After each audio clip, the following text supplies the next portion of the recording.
রথ দেখা আর কলা বেচা যদি একসাথেই হয় তবে তো দারুণ হয়, তাই না? তবে এখানে বেচার উদ্দেশ্য নয়, কেনার উদ্দেশ্যে ভোরবেলায় বেরিয়ে পড়েছিলাম মায়ের সাথে মর্নিং ওয়াকে মেদিনীপুর পুলিশ লাইন মাঠে। এখানে বিশাল এলাকা জুড়ে সবজি চাষ করা হয়। সকাল 6:30 নাগাদ বাগান থেকে একদম ফ্রেশ টাটকা অর্গানিক সবজি তুলে এরা বিক্রি করে। আমরাও বেশ কিছু সবজি কিনেছিলাম। সকালে হাঁটাহাঁটিও হলো আর সবজি কেনাও হলো। কিনেছিলাম খসলা শাক, কুঁদরি, ঢেঁড়স, ঝিঙে, উচ্ছে।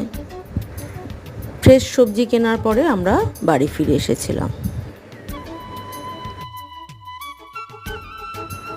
মেদিনীপুর শহরের বাস স্ট্যান্ডের গা ঘেঁষেই রয়েছে এই পুলিশ লাইন এলাকাটি।